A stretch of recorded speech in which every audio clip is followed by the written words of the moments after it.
Yeah, all right. Welcome to You Can Learn Guitar. So what we're going to do is we're going to focus on some pentatonic positions that maybe not used all that often, like 3, or maybe a position that is used a lot, like position 4, but maybe some different kinds of ways to use it, bending in different spots, doing different stuff to kind of spice it up, break us out of the rut. I'm totally guilty of playing the same old riffs a million times.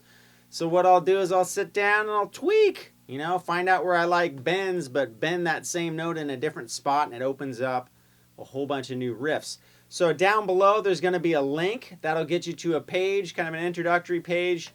You get a free ebook. I know it goes over some scales and some chords and all that stuff. So if you don't know the scales, like the pentatonic scales and stuff like that, check out the ebook. A lot of times that stuff is in there. All right, so let's zoom in for a closer look.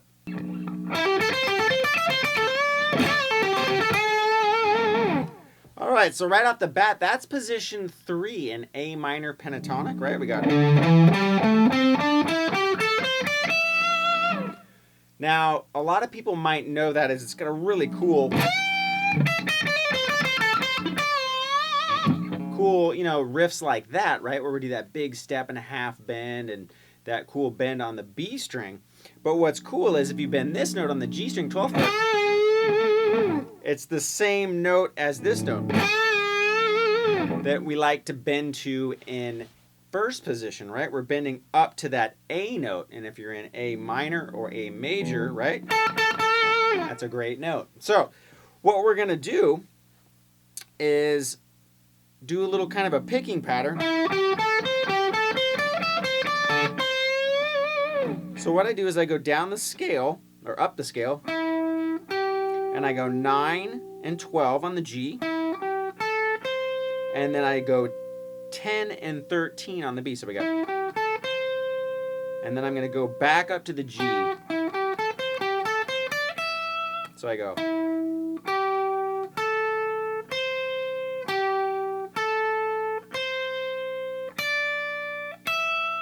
right? I go all the way down to the E and just follow the scale position. And then I come back to the B13. So we got, and then back to G, back to B13, and then I go 10 and 10.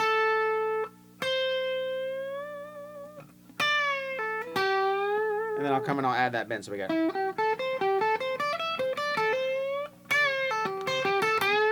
so we can bend up 13. Go back to 10, 12 on the G, 13, 12 on the G, 10 on the B, and then bend up.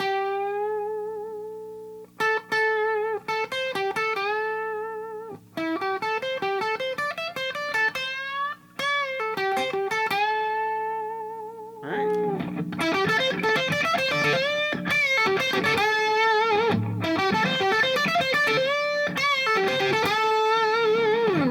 Right, so we're not just stuck in the same old, bending, or maybe you don't know this riff. If you don't know this riff, it's a really cool riff. We're going to bend the E note, and we're going to go all the way up to a G. So you do it a step and a half bend.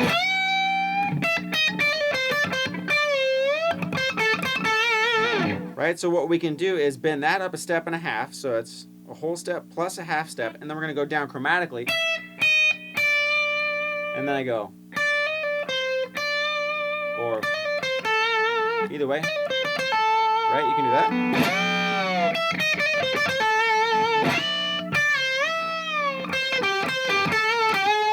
And go back to that one bend. What I did when I got to the B string is I bent it up a step and then 2 steps. And then,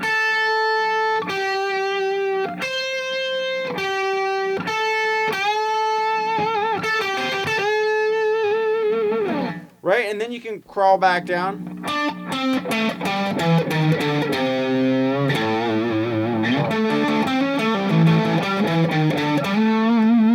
Right, so what I did there is I go 12 and 12. And this This is on the A and the D. And then I'm going to go 10 to 11.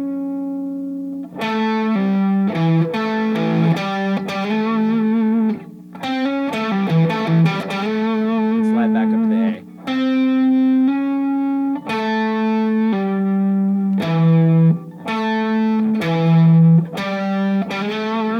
Right, so we can do our...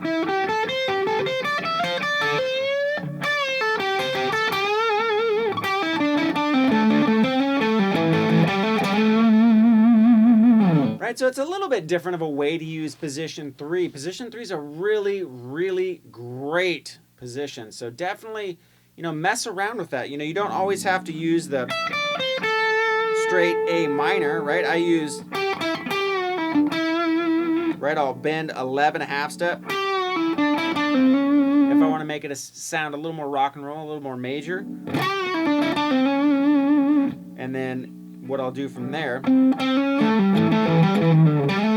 right, back there. So what I do is I'll use 12, 11, 10, right? Same thing as going, right, hammering onto that major third. So you can walk down chromatically on 12, 11, 10, 8, and then slide back up to the A note, 12th fret. Right, so we got...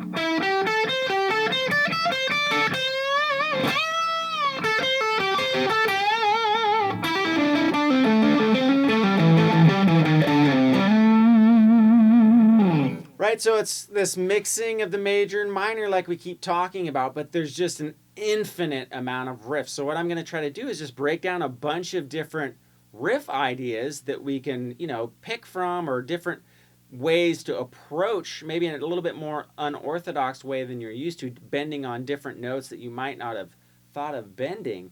And then from that, you can, expand upon, your own ideas or your own, whatever comes up, in your mind, playing it like, oh, okay, I can go here or go here.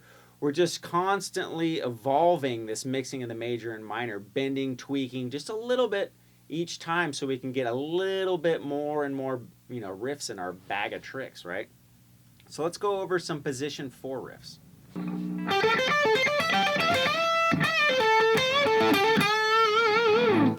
All right, so what we're going to do is the same kind of thing we did in the last one. We're going to approach it the same way, right? We're going to start off.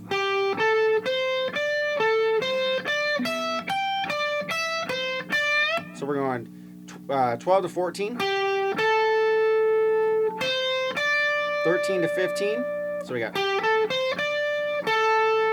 right? We go back to 14 on the G. Then we go back to 13 and 15 on the B. So we got.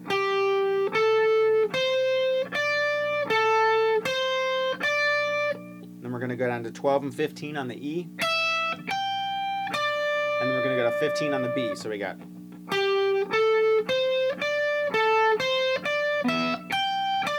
And then back to 12. Then we're going to go to 13 on the B. And bend up 15 on the B.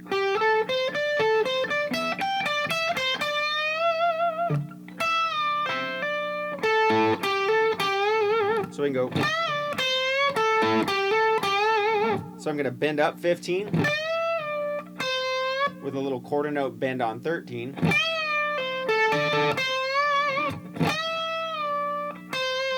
Right? We're going to go to 14 on the G, 15 on the B. And then I'm going to go back like I'm going up an A chord. So that's G, D, 14. And then I'm going to bend that G note into an A. So we got.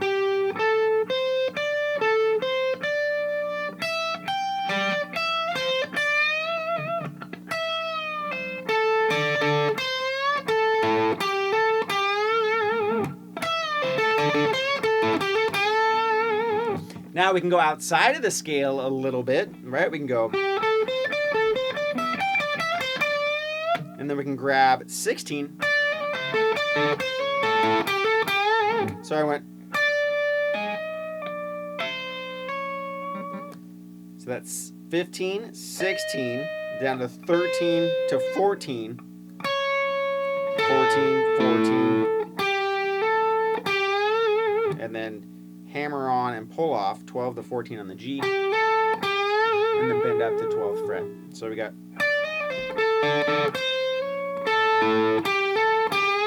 right, because we're outlining that little A chord.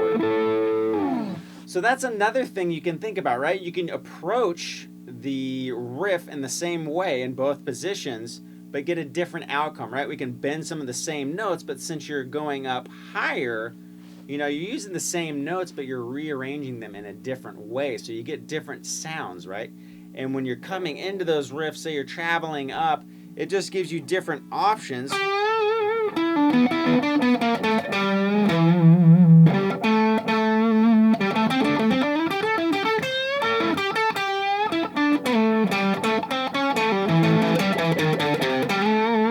Right, and then you start to mix both of those positions together, right? You have the,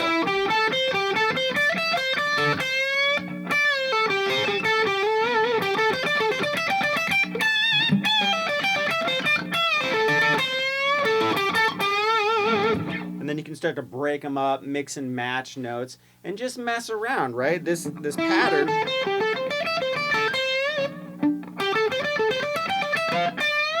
Right, you can use it. Right, I'd have to go to a bigger bend there.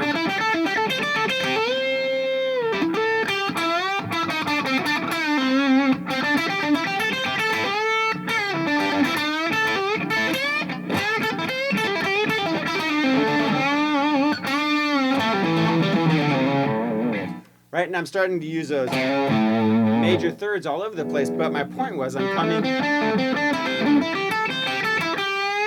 into the riff the same way.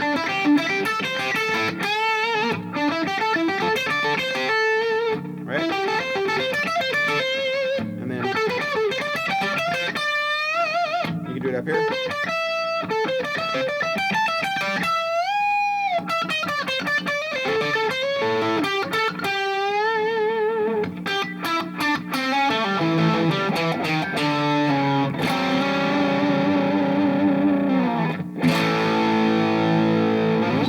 So mess around with that, see what you can come up with on your own. Those are two positions. I'll go over chaining together some riffs in the next lesson, maybe some sliding runs, all that kind of stuff. So work with those two positions. Don't forget to throw in that major third, right, of that A chord. All right, C sharp note, get you going, and it'll get that minor pentatonic to sound a little bit more rock and roll, a little more fun, a little more slick, a little more Van Halen-like, right? We're adding some pizzazz. All right, you guys, awesome job.